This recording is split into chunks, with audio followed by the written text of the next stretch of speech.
मैं रवि सिंह एक बार फिर से आपका स्वागत करता हूं आपके अपने channel coaching by Ravi sir में। और हम लोग क्लास 6 की जो एनसीईआरटी थी उसको कर रहे थे कंप्लीट। और इसी क्रम में हमारा लगभग इसके पहले 7 चैप्टर हो गए थे, यानी कि 7 लेसन हमारे कंप्लीट हो गए थे। जो ना देखा हो वो जाके प्लेलिस्ट में चैनल पे जाके वो देख सकता है। ठीक है, वीडियो पड़े हुए हैं। तो आज हम चैप्टर नंबर 8 और चैप्टर नंबर 9 कंप्लीट करेंगे। तो सभी लोग चैनल को सब्सक्राइब कर लीजिए ताकि आपको इसकी नोटिफिकेशन मिलती रहे। बेल आइकन का बटन ज़रूर दबाइएगा और लाइक कर दीजिए वीडियो को। चलिए हम शुरू करते हैं। तो आज हम जो हमारा टॉपिक है वो है शरीर में गति, है ना। मोशन जो होता है शरीर में किस प्रकार होता है उसके बारे में हम चीज़ें पढ़ेंगे, है ना।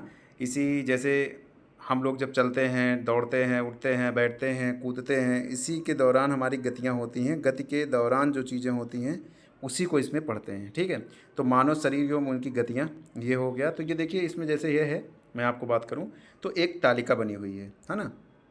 तालिका बनी हुई है, तालिका में ये दिखाया गया है गमन में प्रयुक्त होने वाले भाग।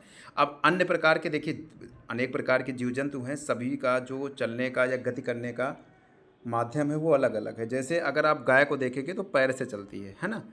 ठीक है, पैर से चलती है। मनुष्य क्या है, मनुष्य पैर से चलते हैं, है ना। 2 पैर होता है, 2 हाथ होता है। ठीक है, सांप जो है संपूर्ण शरीर रेंग कर चलता है। पक्षी जो हैं वो उड़ते हैं, है ना, पंख से। पैर भी होते हैं, पंख से उड़ते हैं। कीट जो हैं वो भी चलते हैं पैर से, है ना। मछली है वो तैरती है। ठीक है, तो ये अलग अलग माध्यम सबका है सब। ठीक, तो चलिए आगे चलते हैं।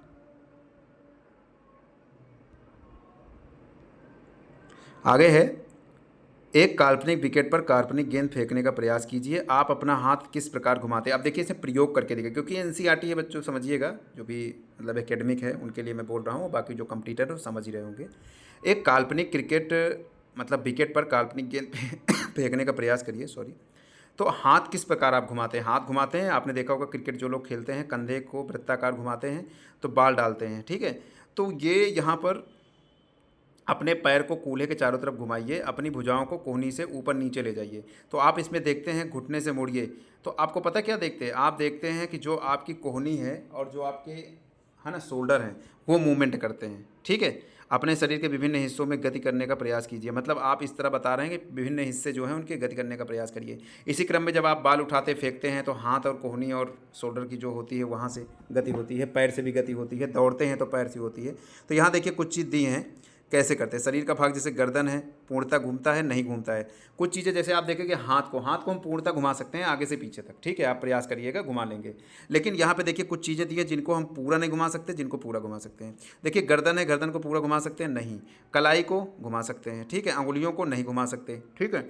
घुटने को नहीं घुमा सकते, एड़ी को नहीं घुमा सकते, पादुंगली को नहीं घुमा सकते, ठीक है, पैर की उंगलियों को। पीठ को नहीं घुमा सकते, सिर को नहीं घुमा सकते, कोहनी को घुमा सकते हैं, भुजा को हाँ घुमा सकते हैं। ठीक है, तो ये चीज़ें आप समझिएगा। अंशतः घूमता है, हाँ। देखिए यहाँ पे लिखा है क्या, गर्दन अंशतः घूमता। अंशतः मतलब पूरा नहीं घूमता ना, पीछे से आगे तक आप पूरा नहीं घुमा सकते हैं, तो हाँ अंशतः घूमता। अंशतः मतलब थोड़ा। फिर उसके बाद कलाई पूरी, हाँ ठीक है। अब देखिए यहाँ पे उंगलियाँ जो होती हैं अंशतः घूमती हैं, हाँ बिल्कुल थोड़ा बहुत तो घूमती हैं। सब चीज़ ये होता है, ये जो मैंने डैश किया देखिए, घुटने होते हैं वो भी थोड़ा बहुत घूमते हैं, एड़ी वो भी घूमती है, पाद उंगली, पाद मतलब पैर, पैर की उंगलियाँ हाँ वो भी घूमती हैं, पीठ वो भी घूमती है, सिर वो भी घूमता है, कोहनी वो भी घूमता है। भुजा जो है वो नहीं घूमता, कोहनी और भुजा नहीं घूमता, क्योंकि कोहनी क्या है पूरी तरह घूम जाती है। ठीक है, चलिए आगे देखते हैं अब इसके। यहाँ पे देखिए एक बच्चा है, उसको दिखाया गया है। आगे देखते हैं। आगे है, क्या आपने ध्यान दिया है हम शरीर के विभिन्न भागों में उसी स्थान से मोड़ या घुमा सकते हैं जहाँ से क्या होता है, जुड़े होते हैं। जैसे आप हाथ देखिए, हाथ कलाई देखिए, हाथ कलाई में सब जुड़े रहते हैं, मतलब हड्डियाँ हड्डियाँ जहाँ जुड़ी रहती हैं वहीं से हम उड़ा सकते हैं। उदाहरण के लिए देखिए यहाँ उदाहरण दिया है, कोहनी हो गया, कंधा हो गया, गर्दन हो गया, है ना। इसको देखिए वहाँ से घुमा सकते हो। ठीक, तो इन स्थानों को संधि कहते हैं, जहाँ से वो जुड़े होते हैं उन स्थानों को क्या बोलते हैं, संधि कहते हैं। ठीक है, यदि हमारे शरीर में कोई संधि नहीं होती तो आप विचार करिए क्या होता, कैसे गति संभव होता, नहीं था ना। जैसे अपनी उंगली द्वारा अपने सिर, चेहरे, गर्दन, नाक, कान, कंधे के पीछे, हाथ, पैर, उंगली, पाद उंगलियों को दबाइए। ठीक है, तो आपको ऐसा अनुभव हुआ है कि आपकी उंगलियां किसी कठोर वस्तु से दबा रही हैं। ठीक है, ये कठोर संरचनाएं अस्थियां होती हैं। आप कभी अपनी उंगलियां हैं, उंगलियों को आप दबाइए, देखिए पूरी तरह नहीं दबेगी, नीचे आपको लगेगा हड्डी है ना। तो वो चीज़ें अस्थियां होती हैं, तो ऐसा आपको महसूस होगा। जब अस्थियों को नहीं मोड़ा जा सकता तब हम अपनी कोहनी को कैसे मोड़ सकते हैं। ठीक है, अब देखिए यहाँ पे क्या है, वास्तव में अनेक अस्थियाँ कोहनी तक जुड़ी रहती हैं। इसी प्रकार हमारे शरीर के प्रत्येक हिस्से में अनेक अस्थियाँ होती हैं। हम अपने शरीर को कैसे उसी स्थान पर हिला या झुका सकते हैं, ये अस्थियाँ एक दूसरे से मिलती हैं। ठीक है, देखिए जो अस्थियाँ होती हैं जुड़ी होती हैं, तो बीच बीच में क्या होता है, उनके बीच में क्या होता है, उनके बीच में लिगामेंट होता है। क्या होता है, लिगामेंट होता है। ठीक है, विभिन्न गतिविधियों द्वारा विभिन्न प्रकार की गतियों के लिए हमारे शरीर में अनेक प्रकार की संधियाँ होती हैं। अब देखिए यहाँ पे संधियों के बारे में पढ़ेंगे। संधि, आप ये पता चल गया होगा कि जो हमारी हड्डियाँ होती हैं दूसरी हड्डियों जुड़ी होती हैं उसको संधि कहते हैं। ठीक है, अब वो अनेक प्रकार, जैसे कंदुक खल्लिका संधि पहला है, तो कागज़ की एक पट्टी को एक बेलन के रूप में मोड़िए। ठीक है, और प्लास्टिक को एक पुरानी गेंद एक छेद करके उसमें मोड़ कर रख दीजिए। अब ये कहाँ कहाँ पर पाई जाती है, वो मेन मुद्दा है। अब कल्पना कीजिए कागज़ का बेलन आपको हाथ या गेंद एक सिरा है, कटोरी कंधे के उस भाग के स्थान पर है जिसके आपका हाथ जुड़ा हुआ है। देखिए हाथ आपका है, हाथ आप देखते हैं वो वहाँ पर जुड़ा हुआ है। ठीक है, तो उसे क्या बोलते हैं, दूसरी अस्थि को गुहिका कहते हैं, है ना। कटोरी नुमा देखिए यहाँ पे एक फिगर भी बना हुआ है, तो ये जो जुड़ा हुआ है हाथ का जो वाला भाग है ना, कोहनी वाला, यहाँ पे देखिए लिखा हाथ जुड़ा है ना, तो उस भाग को क्या बोलते हैं, वो गुहिका है। इस प्रकार संधि सभी दिशाओं में गति कर प्रदान करती है। क्या आपने इस गति को देखा है, जैसे अब देखिए यहाँ पर लिखा हुआ है ना, इस गति के बारे में मैंने आपको बता दिया कहाँ पे, कंदुकखल्लिका संधि। ठीक है, ये हाथ की बात कर रहा है, हाथ आप देखिए, हाथ में हाथ घुमा सकते, आप कलाई को घुमाइए। फिर धराग्र संधि, गर्दन या सिर को जोड़ने वाली संधि धुराग्र, है ना। धुर है तो गर्दन और सिर को जो जोड़ने वाली हड्डियाँ होती हैं उनको धुराग्र कहते हैं, है ना, कि द्वारा सिर को आगे पीछे और दाएं बाएं कर सकते हैं लेकिन चारों तरफ घुमा नहीं सकते। ठीक है, चलिए आगे आगे है, इन गतियों को करने का प्रयास कीजिए यदि यह गति हमारे हाथ की उस गति को किस प्रकार भिन्न है जिससे कंदुकखल्लिका संधि द्वारा हाथ को पूर्णतः वृत्ताकार घुमा सकते हैं। ठीक है, देखिए यहाँ पे लिखा हुआ है ना, कंदुकखल्लिका संधि कहाँ पाई जाती है, तो आपको याद रखना है हाथ को पूर्णतः, हाथ की कोहनी में, हाथ की जो होती है कलाई वहाँ पाई जाती है। धुराग्र कहाँ होती है, सिर और गर्दन, है ना, सिर और गर्दन जो होती है वहाँ पर होता है। ठीक है, चलिए पीछे भी मैंने बताया था। चलिए आगे है हिंज संधि। हिंज कहाँ पे होता है, हाथ में। अब देखिए घर में किसी दरवाजे को बार बार खोलिए, बंद कीजिए, कब्जों को ध्यानपूर्वक देखिए, दरवाजे को आगे पीछे की ओर खुलने देते हैं। यानी हिंज संधि मतलब क्या होता है, कब्जा और कोहनी में होता है। ठीक है, ये कोहनी के पास पाया जाता है, कोहनी में जो संधि होती है वो कब्जा संधि होती है, हिंज संधि होती है। ठीक है, चलिए आगे घुटना कोहनी हिंज संधि होती है, जो घुटना होता है आपका और कोहनी होती है ये हिंज संधि से जुड़ी होती है। जबड़े व कपाल अचल संधि होती है। कंदुकखल्लिका संधि हाथ में होता है। ठीक है, ये चीज़ें जो मैंने बताई ये आपको देखना है। अब देखिए यहाँ पे लिखा है अचल संधि, है ना, तो समझ लीजिए, सबका एग्जाम्पल समझिए, फिर से एक बार समझाता हूँ। हिंज संधि कहाँ पाई जाती है, हाथ में पाई जाती है। ठीक है, समझ गए, कोहनी में हिंज संधि पाई जाती है। उसके बाद कंदुकखल्लिका संधि बताए थे वो कहाँ पे होती है, तो पीछे हम एक बार ये भी दिखा दें। ठीक है, देख लीजिए, ये मैंने दिखाया था। धुराग्र कहाँ पे होती है, गर्दन या सिर में होती है। कंदुकखल्लिका संधि कहाँ होती है, हाथ में होती है। ये सारी चीज़ आप देख लीजिए। अचल संधि कहाँ पे होती है, तो अचल संधि हम आपको बता दें, अचल जो होती है हमारे सिर की अस्थियों के बीच में कुछ संधियाँ उन संधियों से भिन्न है जिनकी चर्चा हमने अब तक की है। ये अस्थियाँ इन संधियों पर हिल नहीं सकती, ऐसी संधियों को अचल संधि कहते हैं, है ना। ये अचल हैं, अचल, जैसे अचल संपत्ति नहीं बोलती, जो चल फिर ना सके एक जगह पड़ी रहें, उन्हें अचल संपत्ति, अचल संधि इसी तरह होती है। ठीक है, जैसे हिल नहीं सकती है। जब तक अपना मुंह खोलते हैं तब तक निचले जबड़े को सिर से दूर ले जाते हैं। देखिए जबड़े में मतलब कहने का ये, जबड़े व कपाल में जो अस्थियाँ पाई जाती हैं उसे अचल संधि कहते हैं। जबड़े और कपाल में कहाँ पाई जाती है, जबड़े, ये अचल होती हैं, ये कभी हटती नहीं है वहाँ से। ठीक है, समझिएगा, एग्जाम्पल दे के मैं आपको समझा दे रहा हूँ। फिर आगे देखिए, आगे है, जैसे यहाँ पे हम देख रहे हैं, कभी कभार आप देखिए ये शरीर है आपका एक्सरे होते हैं। एक्सरे में क्या होता है, हड्डी का पूरा प्रतिकृति आ जाती है, पता चल जाता है ना। तो एक्सरे क्या है, अस्थियों की आकृति को लेते हैं। चलिए आगे है, अस्थियों को हुई संभावित क्षत के विषय में जानकारी प्राप्त होती है एक्सरे के कारण। ठीक है, अपने हाथ के अग्र और ऊपरी भाग और पैर के निचले और ऊपरी भाग को अस्थियों का अनुभव कीजिए। प्रत्येक अंग की अस्थियों की संख्या का पता लगाएं। अपने घुटने और कोहनी की अस्थियों का ठीक उसी प्रकार अनुभव करें। एक्सरे चित्र से गहरी सांस, है ना, यहाँ पे देखिए तुलना में, ये सब एक्सरे जब होता है तो आप देखते हो वहाँ पर हाथ का या किसी भी चीज़ का लीजिए तो उसकी अस्थियों का चित्र आ जाता है उसमें। ठीक है, ये सारी चीज़ें, आइए आगे देखते हैं। बहुत इंपॉर्टेंट चैप्टर है, एक एक चीज़ मैं समझा रहा हूँ, समझते चलिए। पसलियाँ विशेष रूप से मुड़ी होती हैं, वक्ष के अस्थि और मेरुदंड से जुड़कर एक बक्से की रचना बनाती हैं। ठीक है, इस शंख रूपी बक्से को पसली पिंजर कहते हैं। देखिए यहाँ पे क्या लिखा है, वक्ष की अस्थि और मेरुदंड से जुड़कर मुड़ी बक्से की रचना होती है। शंख रूपी बक्से को पसली पिंजर कहते हैं। हमारे शरीर के कुछ महत्वपूर्ण अंग इसमें सुरक्षित होते हैं। ठीक है, अब अपने कुछ मित्रों को बिना घुटने मोड़े झुक कर अपने पाँव की उंगलियां छूने को कहिए, बिना घुटने मोड़े, है ना। तो क्या देखेंगे, चिकनी, समतल और अखंड हैं, है ना, मेरुदंड जो होता है। अपनी उंगलियों को अपने मित्र के गर्दन से प्रारंभ करके उसकी पीठ पर नीचे की ओर लाइए और अनुभव करेंगे कि इसकी संरचना क्या कहते हैं, मेरुदंड। आप देखेंगे जो बैकबोन होता है, बैकबोन पीछे वाला, पीठ वाला, वो क्या होता है, मेरुदंड होता है। आप जब कभी बिना मुड़े हुए नीचे झुकिए और पैर की जो वो होता है घुटना, उसको बिना मोड़े आप नीचे छुइए, आपको अजीब सा लगेगा। ठीक है, यदि मेरुदंड केवल एक ही अस्थि का बना होता तो क्या आपको मित्र इस प्रकार नीचे झुक सकता, नहीं झुक सकता था, बिल्कुल नहीं। ठीक है, अपने मित्र को खड़ा होकर हाथों किसी दीवार को धक्का लगाने के लिए कहिए। इससे कहिए कि वह अपने हाथों को दीवार पर धक्का लगाने का प्रयास करे। क्या आपको उसमें कंधों के समीप दो उभरी हुई अस्थियां दिखाई देती हैं। ठीक है, मतलब आप कंधे ऐसे करिए तो कंधे के बीच दो अस्थियां वहाँ पे दिखाई देती, वो भी आपको देखना है, कंधे की अस्थियां होती हैं। फिर यह संरचना श्रोणीय अस्थियां होती हैं, बॉक्स के समान एक ऐसी संरचना होती है जो आपके अमाशय के नीचे होती है। कहाँ पर होती है, अमाशय के नीचे होती है। ठीक है, यह क्या करती है, विभिन्न अंगों की रक्षा करती है। यह कूल्हे वाला का एक हिस्सा होता है, कूल्हे का एक हिस्सा होता है जिसके सहारे आप बैठते हैं। कूल्हा जानते हैं ना, उसके सहारे आप बैठते हो। आपकी खोपड़ी अनेक अस्थियों के एक दूसरे से जुड़ने से बनी है। ठीक है, यह हमारे शरीर के अति महत्वपूर्ण अंग मस्तिष्क को परिबद्ध करके, आगे देखते हैं,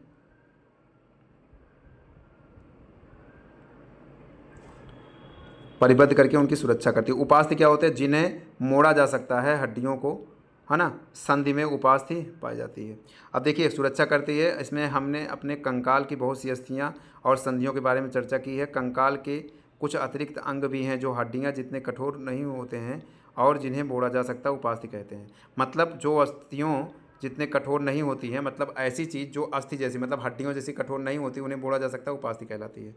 ठीक है, अपने कान को स्पर्श कीजिए। आप क्या किसी कठोर अस्थि भाव का अनुभव करें जिसे मोड़ा जा सके। ऐसा प्रतीत होता है कि इसमें कोई अस्थि नहीं है ना। कान आप छुइए, देखिए, ऐसा लगता है इसमें अस्थि नहीं है। क्या आपको उंगलियों के बीच दबाने पर कर्णपाल या इसके ऊपर की हिस्से में कोई अंतर दिखाई देता है। क्या आपको ऐसा लगा कि कान को ऊपरी भाग उतना लचीला नहीं है जितना कि हमारे कर्णपाली, मतलब नीचे वाला जो भाग होता है, एकदम पिन्ना वाला भाग, यहाँ पे नीचे, एकदम नीचे, वो एकदम क्या होता है, मुलायम होता है। ऊपर वाला थोड़ा सा उससे टाइट होता है। यह अस्थि जैसा कठोर भी नहीं है, ये उपास्थि है, यानी कि शरीर की जो संधियाँ होती कान के पास, वो उपास्थि होती हैं। हमने देखा मानव कंकाल अनेक अस्थियाँ, संधियाँ और उपास्थियों से मिलकर बना होता है। सही है, आप उनमें से बहुत को देख सकते हैं, मोड़ सकते हैं तथा गति दे सकते हैं। अपनी नोटबुक में कंकाल का स्वच्छ आलेख देखिए। अब यहाँ कंकाल है ना, ये चीज़ें हैं, कंकाल पीछे मैंने दिखाया था, वहाँ का फिगर है। तो देखिए यहाँ पे अपने एक हाथ, अब कितनी, मानव शरीर में कितनी हड्डियाँ होती, 206 हड्डियाँ होती, मांसपेशियाँ लगभग 639, और जब बच्चा पैदा होता है तो लगभग 300 प्लस हड्डियाँ होती हैं। ठीक है, अपने एक हाथ को मुट्ठी बनाइए, मुट्ठी के अंगूठे से इसी बाजू कंधे को छूने का प्रयास कीजिए। क्या आप अपनी ऊपरी भुजा में कुछ परिवर्तन अनुभव करते हैं। दूसरे हाथ से इसे छूकर देखिए, क्या आपको कोई उभरा हुआ भाग दिखाई देता है। इसे पेशी कहते हैं। ठीक है, संकुचित कमी होने के कारण पेशियाँ उभर जाती हैं। ठीक है, अब अपने हाथ को पुनः सामान्य स्थिति में लाइए।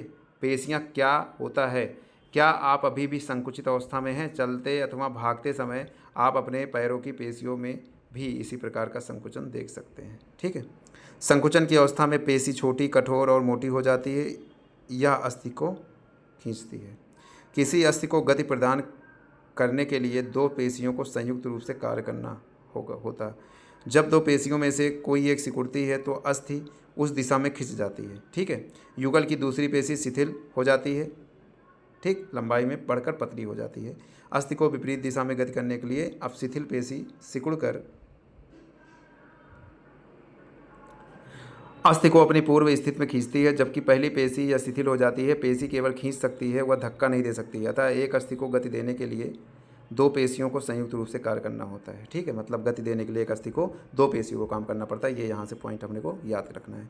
क्या गति के लिए हमेशा अस्थियों पेशियों की आवश्यकता होती है। दूसरे जंतु किस प्रकार चलते हैं। क्या सभी जंतुओं में अस्थियाँ पाई जाती हैं। केचुआ अथवा घोंघे में क्या होता है। ठीक है, देखिए आप केचुआ देखिए, उसमें अस्थि नहीं होती है। तो केचुआ के बारे में देख लेते हैं, चालता कैसे है।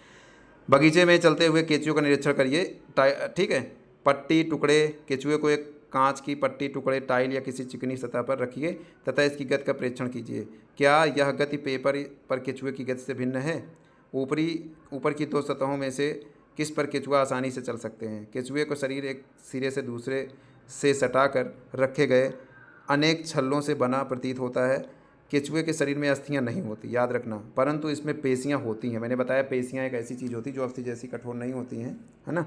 मतलब उसके बाद इसके शरीर के घटने और बढ़ने में सहायता करती हैं पेशियां, ठीक है।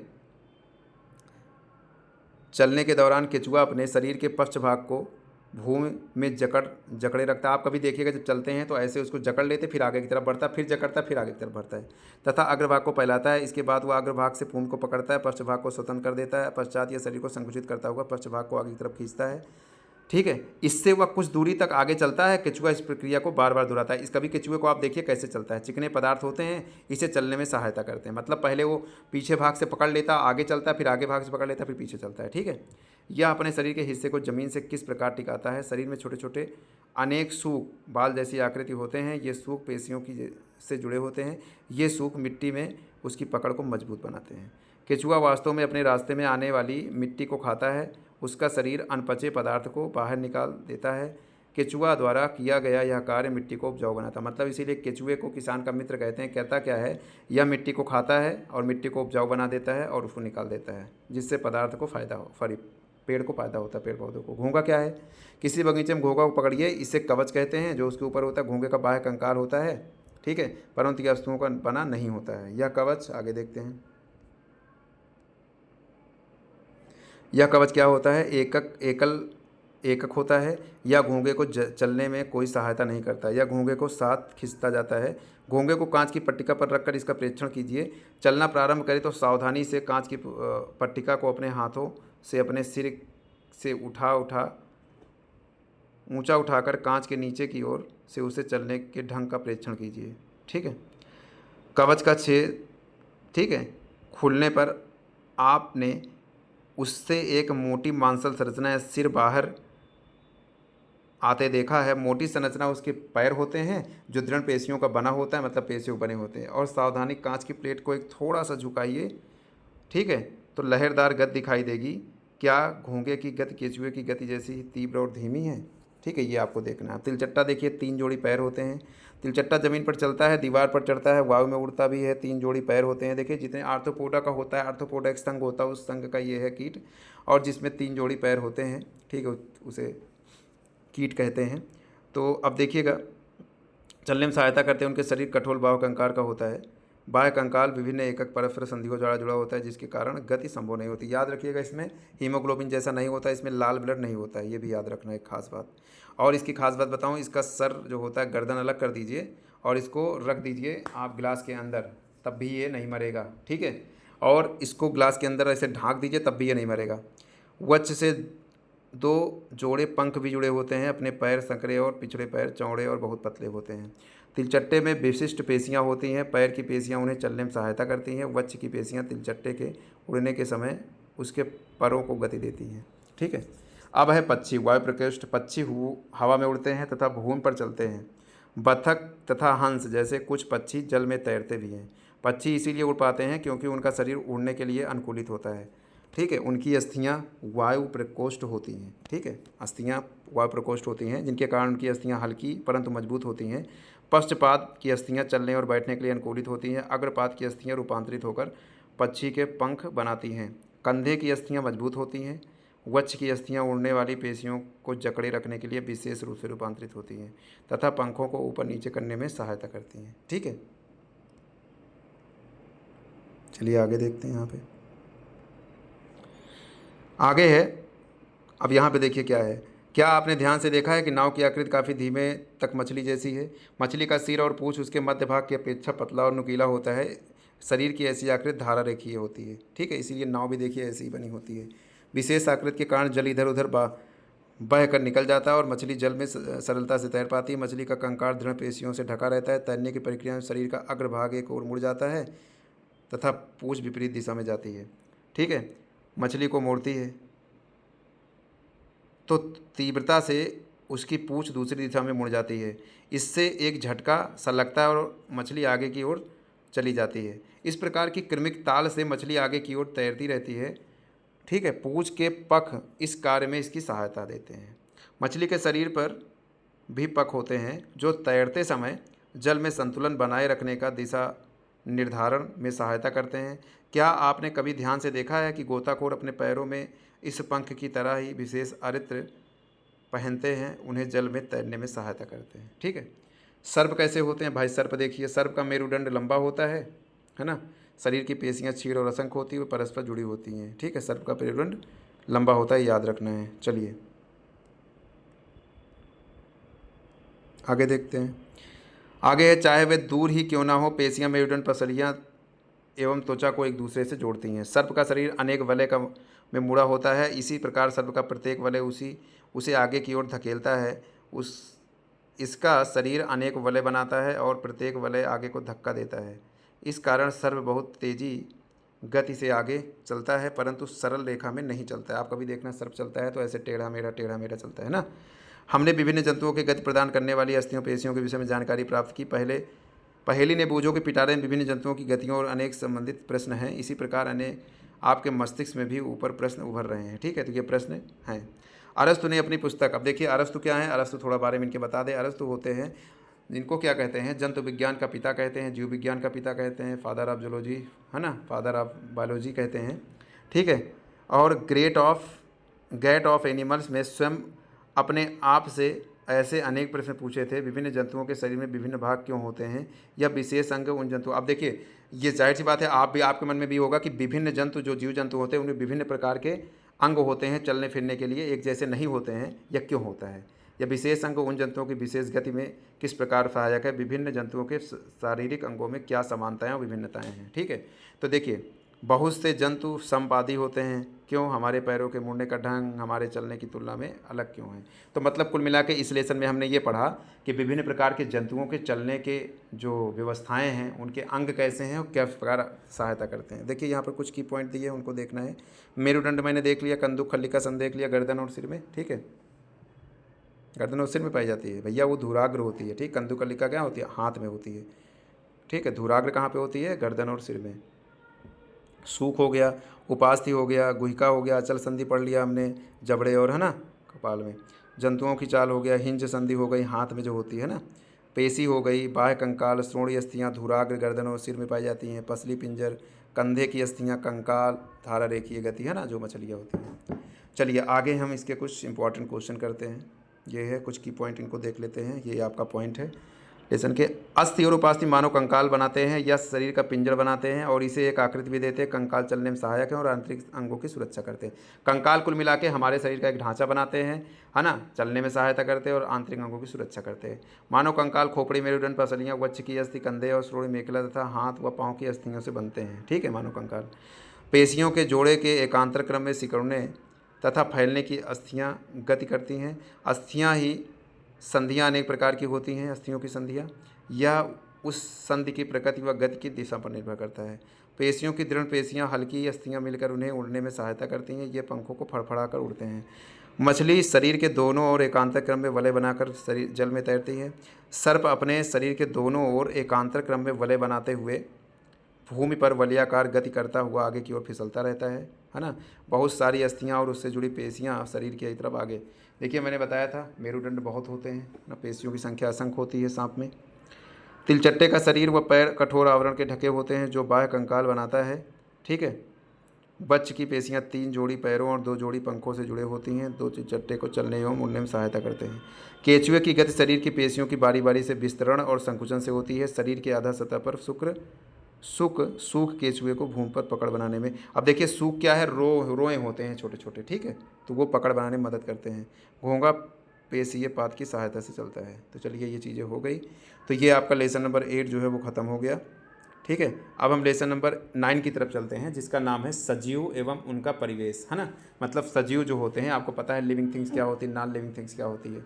तो जो लिविंग थिंग्स होती हैं उनके परिवेश के बारे में बता रहा हूँ। ठीक है, चलिए यहाँ पे देखिए कुछ पॉइंट दिया, उससे निकाल के हम पॉइंट आपको बता देते हैं।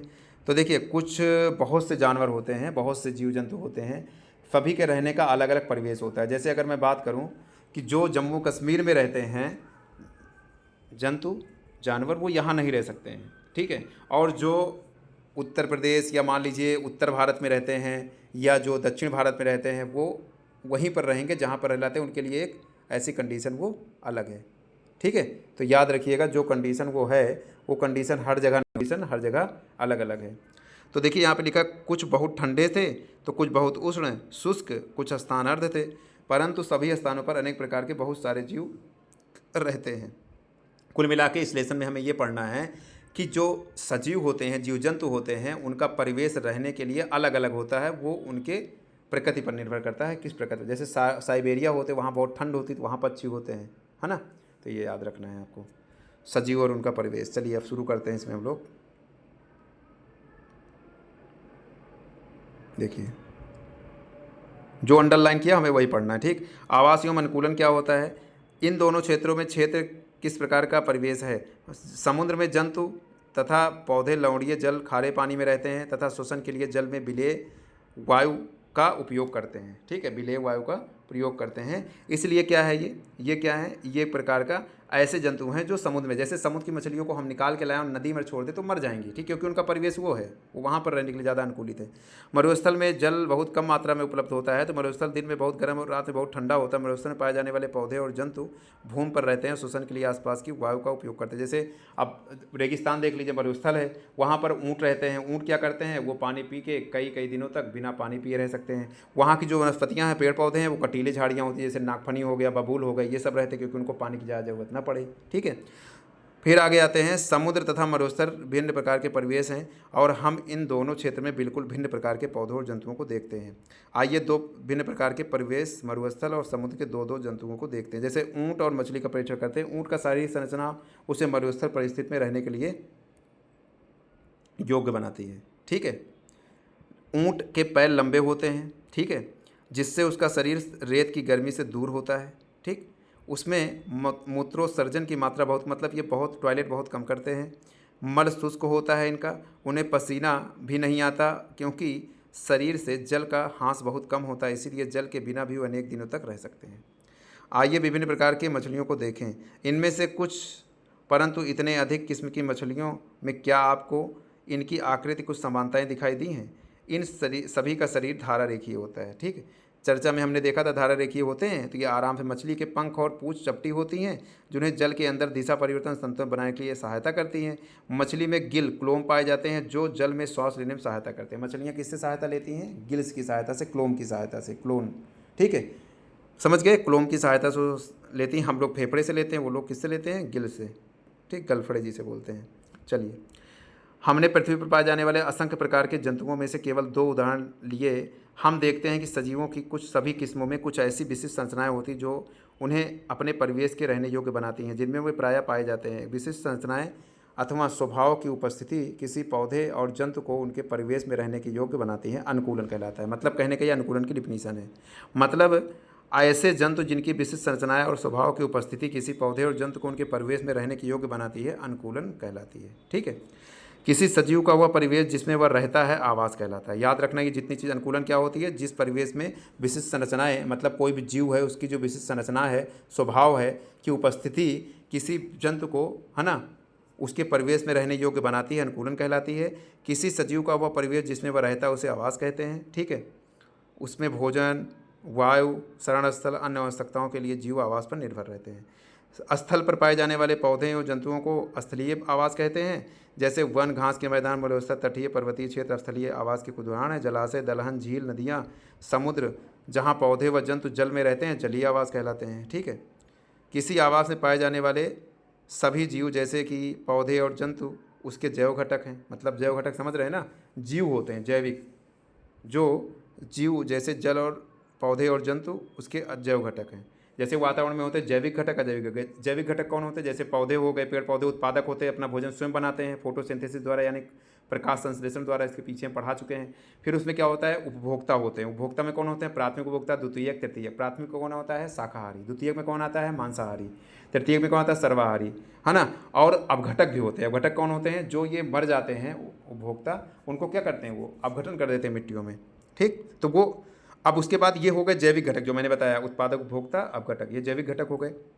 अजैविक घटक कौन कौन से हो गए, चट्टान, मिट्टी, वायु, जल जैसे अनेक निर्जीव वस्तुएं आवास के अजैव घटक हैं। सूर्य का प्रकाश एवं ऊष्मा के परिवेश के अजैव घटक, ये भी अजैव घटक हैं, ठीक है।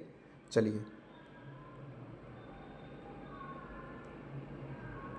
अब यहाँ पे देखते हैं, अल्पावधि में किसी एक जीव के शरीर में होने वाले ये छोटे छोटे परिवर्तन पर्यानुकूलन कहलाते हैं। अपने परिवेश में होने वाले परिवर्तनों के साथ सामंजस्य स्थापित करने के लिए कुछ जीवों में थोड़े समय के लिए परिवर्तन हो सकते हैं। उदाहरण के लिए यदि हम मैदानी क्षेत्र में रहते हैं तो अचानक ही ऊंचे पर्वतीय क्षेत्र में चले जाएं तो हमें कुछ दिनों तक सांस लेने और शारीरिक व्यायाम में असुविधा हो सकती है। मतलब ये है कि अगर हम किसी परिवेश में रह, मान लीजिए हम गर्म देशों में रह रहे हैं, हम ठंडे में जाएंगे तो हमें दिक्कत होगी ना, कुछ दिन तक हमारा बॉडी चेंज होगा। सांस लेने में शारीरिक व्यायाम और असुविधा हो सकती है। पहाड़ पर हमें तीव्र गति से सांस लेना पड़ता है। कुछ दिनों बाद हमारा शरीर पर्वतीय क्षेत्र में वातावरण के प्रति अनुकूलन ढाल लेता है, हमें सांस लेने में कोई परेशानी नहीं होती। अल्पावधि में किसी एक जीव के शरीर में होने वाले ये छोटे छोटे परिवर्तन पर्यानुकूलन कहलाते हैं। मतलब छोटे छोटे परिवर्तन कुछ समय के लिए होते हैं, फिर उसके बाद धीरे धीरे हम उसके प्रति अनुकूलित हो जाते हैं। यह परिवर्तन हजारों वर्षों में हुए अनुकूलन से भिन्न है। ये छोटे मतलब समय के लिए होते हैं, है ना, तो पर्यानुकूलन होते हैं। मूंग के बीज से अंकुरित निकल जाता है तो अंकुरित हो गए। अब देखिए यहाँ पे कुछ चीज़ें और हैं। अब हम देखते हैं, मूंग के कुछ सूखे बीजों को एकत्रित कीजिए, कुछ बीजों को एक ढेर से अलग रख दीजिए और शेष को एक दिन के लिए पानी में भिगो कर रख दीजिए। भीगे हुए बीजों को 4 हिस्से में बांटें। एक हिस्से को 3-4 दिन के लिए पूरी तरह पानी में डुबो कर रख दें। सूखे हुए बीज को तथा पानी में पूरी तरह डुबो कर बीजों को बिल्कुल न हिलाएं। भीगे बीजों में से एक भाग को धूप वाले कमरे में तथा दूसरे भाग को अंधेरे में रख दीजिए, जैसे कि अलमारी जिसमें धूप नहीं जाती। अंतिम भाग को बहुत ही ठंडे वातावरण में रखिए, जैसे रेफ्रिजरेटर यानी फ्रिज। उनके चारों ओर बर्फ़ लगा दें। इन 3 भागों में प्रतिदिन जल व नम रखें। अब तथा अधिक जल के को निकाल दें। कुछ दिन बाद आप क्या देखते हैं कि उसमें क्या होता है, अंकुरित होते हैं। क्या आप प्रकाश से दूर रखे भाग या अत्यधिक ठंडे परिवेश में रखे भाग में अंकुरण की दर में कमी या कोई भी अंकुरण नहीं देखते हैं? ऐसा होता है ना। तो देखिए आप क्या देखेंगे, वायु, जल, प्रकाश तथा ऊष्मा जैसे अजैव घटक सजीवों के लिए अत्यंत आवश्यक है, बिना इसके भी नहीं रह सकते हैं। प्रकाश में ये अजैव कारक सभी सजीवों के लिए महत्वपूर्ण। जैसे जैविक घटक, अब यहाँ पे 2 चीज़ आप नोट करिए। जैविक घटक क्या क्या होते हैं? पेड़ पौधे, जंतु, यानी कि उत्पादक, उपभोक्ता, और अब घटक जैविक घटक हैं। अजैव घटक में जल, वायु, प्रकाश तथा ऊष्मा। ठीक है, चलिए अब यहाँ पे देखते हैं। क्या ऐसे नहीं है, ये जीव विषम परिवेश में जीवित रहने के लिए कुछ विशिष्ट व्यवस्था को अपनाते हैं। अनुकूलन अल्पकाल में नहीं होता, हजारों वर्षों के अवधि के किसी क्षेत्र में अजैविक घटकों को परिवर्तन आते हैं। वे जंतु जो इन परिवर्तनों के प्रति अपने आप को नहीं ढाल पाते मर जाते हैं। ठीक है, ये आप जानते हैं। अभी लैमार्क डार्विन पढ़ाएंगे आगे, तो उसमें हम बताएंगे कि जो जीव जंतु है ना वातावरण के प्रति अनुकूलित नहीं होते हैं वो मर जाते हैं। ठीक है, क्योंकि वो ढाल नहीं पाते ना अपने आप को। जैसे देखिए कभी बहुत ठंड पड़े तो बहुत व्यक्ति होते हैं, नहीं होता उनको कोई दिक्कत, बहुत होते हैं भाई, वो मर भी सकते हैं। केवल वे जीव ही जीवित रहते हैं जो अपने आप को बदलते परिवेश के अनुसार अनुकूलित कर लेते हैं। जंतु विभिन्न अजैव कारकों के लिए विभिन्न विधियों से अपने आप को अनुकूलित कर लेते हैं। इसका परिणाम भिन्न आवासों में जीवों को विविधता का होता है। आइए इस आवासों पर अजैव घटक एक उसमें रहने वाले विभिन्न जीवों में अनुकूलन का अध्ययन करें। देखिए अब क्या है, विभिन्न आवास में यात्रा। कुछ स्थलीय आवास जैसे मरुस्थल। मरुस्थल के अजैविक घटकों जैसे ऊँट के अनुकूलन के विषय में हम पहले से चर्चा कर चुके हैं, पीछे पढ़ा चुके हैं, आपको बताए हैं। ठीक है, चलिए देखते हैं। तो देखिए मरुस्थल में रहने वाले चूहे व सांप के ऊँट की भांति लंबे पैर होते हैं। दिन के तेज़ गर्मी से बचने के लिए वे भूमि के अंदर गहरे बिलों में रहते हैं। ठीक है, और रात के समय जब तापमान में कमी आती है तो वे जंतु बाहर निकलते हैं। ठीक है, अब क्या होता है, मरुस्थल में उगने वाले कुछ सामान्य पौधों को आप देखिए यहाँ नागफनी होता है, कैक्टस जिसे बोलते हैं। उसमें जो कांटे होते हैं ना वो पत्ती का रूप होता है, इसलिए कि वास्तुसर्जन की क्रिया न। वास्तुसर्जन मतलब होता है पौधों के जो पत्तियाँ होती हैं उनसे पानी का हौस ठीक तो ना हो पाए। अब देखिए मरुस्थलीय पौधे वाष्पोत्सर्जन द्वारा बहुत कम मात्रा में जल निकालते हैं। मरुस्थलीय पौधे वाष्पोत्सर्जन द्वारा जल की बहुत कम मात्रा निष्कासित करते हैं। मरुस्थलीय पौधों में से पत्तियां या तो अनुपस्थित होती हैं या बहुत ही छोटी होती हैं। कुछ पौधों में पत्तियां कांटों का रूप ले लेती, मैंने आपको बताया नागफनी। इसमें पत्तियों से होने वाले वाष्पोत्सर्जन से होने वाले जल हाँस में कमी होती है। नागफनी में पत्ती जैसी जिस संरचना को आप देखते हैं वह वास्तव में इसका तना है। इन पौधों में प्रकाश संश्लेषण सामान्यतः तने में होता है। ठीक है, तना एक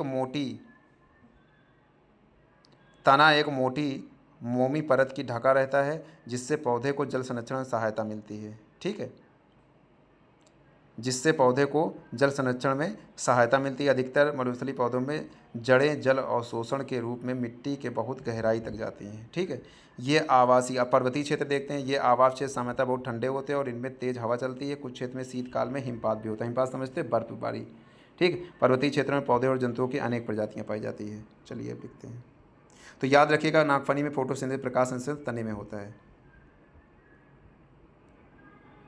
ठीक है, वृक्ष की पत्ती शंखुआकार। अब देखिए, यदि आप पर्वतीय क्षेत्र में रहते हैं तो वहाँ घूमने गए होंगे तो आप अनेक वृक्ष देखे होंगे, परंतु क्या आपको ऐसे वृक्ष मिलते हैं? अब देखिए, वहाँ पर वृक्ष आवास में विभिन्न परिस्थितियों में रहने के लिए प्रकार अनुकूलित है। ये वृक्ष सामान्यतः शंखुआकार होते हैं, है ना, जैसे ऐसे होता है, मैं बता रहा हूँ, ऐसे ऐसे होते हैं, ऐसे ऐसे होते हैं, ऐसे, ठीक है, वहाँ के जो शंखुआकार होते हैं पौधे, तो ये चीज़ें होती हैं।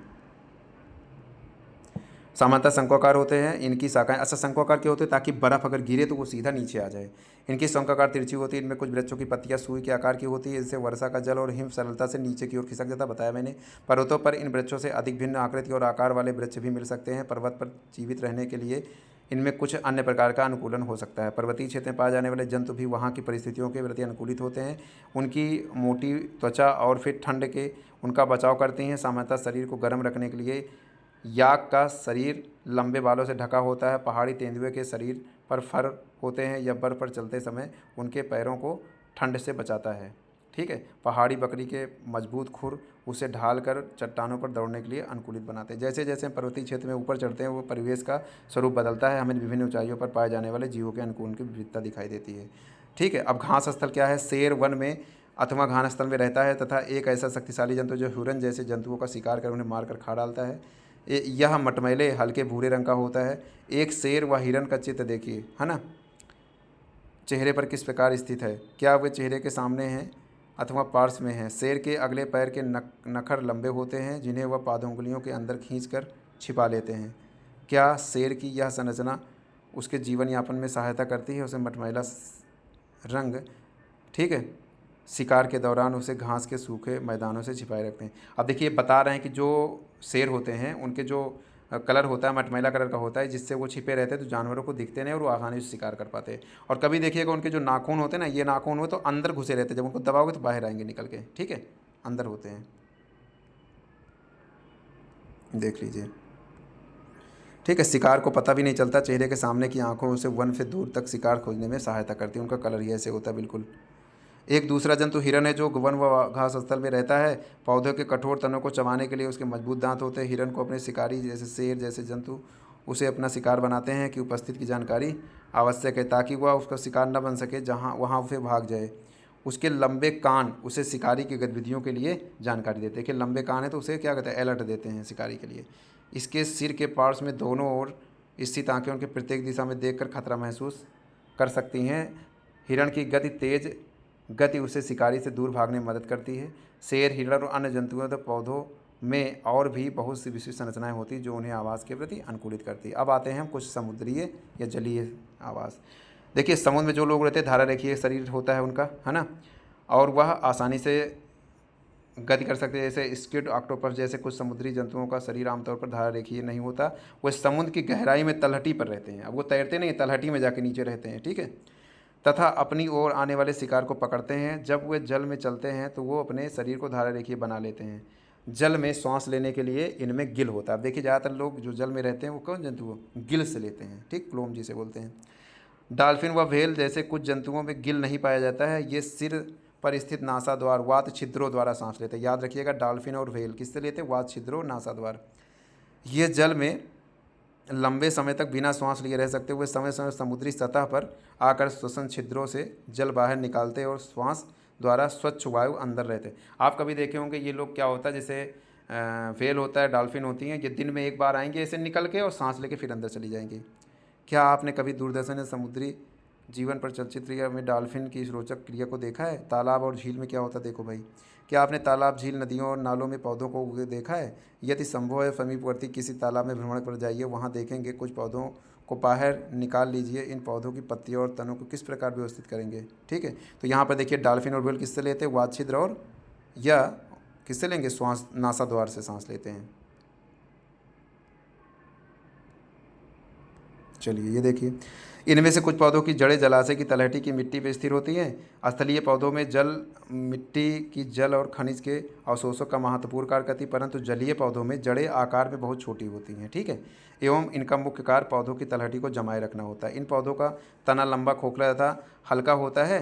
तना जल की सतह तक वृद्धि करता है, ठीक है, जबकि पत्तियां और फूल जल की सतह पर प्लवन करते हैं। कुछ जलीय पौधे जल में पूर्ण रूप से डूबे रहते हैं। ऐसे पौधों में सभी भाग जल में वृद्धि करते हैं।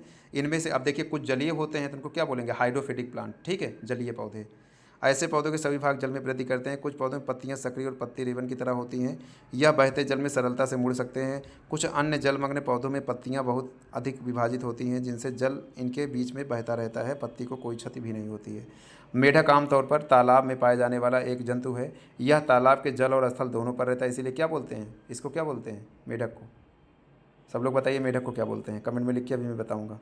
दोनों पर रह सकता है। इसके पक्षपात लंबे और मजबूत होते हैं, जो इसे छलांग लगाने, शिकार पकड़ने में मदद करते हैं, ठीक है।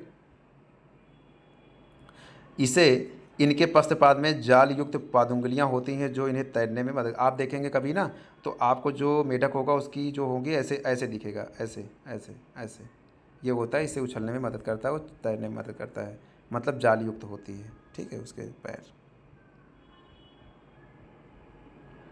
ठीक है, हमने केवल कुछ ही जंतुओं पर पौधों की चर्चा की है, संख्या में बहुत अधिक है ना। तो ये हमने देख लिया। हमारे आसपास के जीव देखिए, इसका हेडिंग, हमारे आसपास भी हम जीव जंतुओं को देखते हैं तो होते हैं। तो वन में पाई जाने वाली वस्तुओं को हम देखते हैं, जैसे वृक्ष, आरोही लता, विसर्पी लता, मैंने आपको बताया था ये सब सारी चीज़ें कल के लेक्चर में। छोटे बड़े जंतु, पक्षी, सर्प, कीट, चट्टान, पत्थर, मिट्टी, जलवायु, सूखी पत्तियाँ, मृत जंतु, छत्रक, काई, है ना। वन में पाई जाने वाली विभिन्न वस्तुओं के कुछ उदाहरण हैं। इनमें से कौन सजीव है कौन निर्जीव, इनको आप अलग कर लेंगे।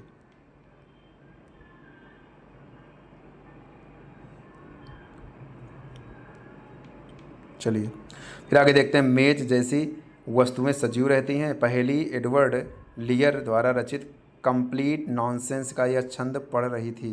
मेज की कुर्सी में कहा, तुमने पता नहीं है मैं गर्मी में कितना तपी हूँ, एवं अपने पैरों की विवाई से यदि हम थोड़ा टहल पाते, हम थोड़ा बोल पाते, प्रार्थना करो हम वायु ले सके। मेज कुर्सी से कहा, कुर्सी ने मेज से कहा, अब तुम जानती हो कभी हम समर्थ नहीं हैं। तुम कैसी मूर्खतापूर्ण बातें करती हो, जबकि तुम जानती हो हम चल नहीं सकते। मेज ने ठंडी सांस भरते हुए कहा, कोशिश करने में क्या हर्ज है, मेरे पास भी उतने ही पैर हैं जितने तुम्हारे, हम दो पैरों पर क्यों नहीं चल सकते। देखिए यहाँ पर आप पता है ना सजीव क्या होते हैं, निर्जीव। सजीव क्या होते हैं, जो चल सके, जिनमें ग्रोथ होती है, उनमें बहुत चीज़ें होती हैं, है ना। लेकिन निर्जीव में कुछ नहीं होता है। पहेली और बूझों को कविता, जैसे निर्जीव में क्या है, निर्जीव में जैसे आप देखिए टेबल बैठे होंगे, टेबल क्या सजीव है, नहीं निर्जीव है ना। मेज और कुर्सी सजीव नहीं है तो वो चल फिर नहीं सकती। यहाँ सजीव के पजीव के बारे में, जैसे अब सजीव कौन कौन से, जैसे मनुष्य हो गया, कुत्ता हो गया, बिल्ली, गिलहरी, ये सब क्या है, ये सब सजीव है, ठीक है। क्या आप सजीवों को भोजन की आवश्यकता होती है, सजीवों को भोजन की आवश्यकता नहीं होती है। सभी सजीवों में वृद्धि परिलक्षित होती है भाई, सजीवों क्या होती है, सजीवों को भोजन की आवश्यकता होती है, निर्जीवों को बिल्कुल भोजन की आवश्यकता नहीं होगी। सजीवों में वृद्धि होती, देखिए जैसे आप पहले छोटे थे या बड़े हो गए, कितने बड़े हो गए। जंतुओं में बच्चों की वृद्धि का वयस्क हो जाते हैं, है ना। चलिए देखिए, स्फीतित होकर, अब जैसे मुर्गी है तो पहले क्या होता है, मुर्गी अंडे देती है, फिर उससे चूजे निकलते हैं, बच्चे होते हैं, तो उसमें भी वृद्धि होती है। क्या आप सजीव शोषण करते हैं, हाँ भाई शोषण करते हैं, हम ऑक्सीजन लेते हैं, ऑक्सीजन की मदद से हम शोषण करते हैं, ठीक है। शोषण की क्रिया दिन और रात दोनों ही निरंतर चलती रहती है भोजन बनाने की प्रक्रिया में, है ना।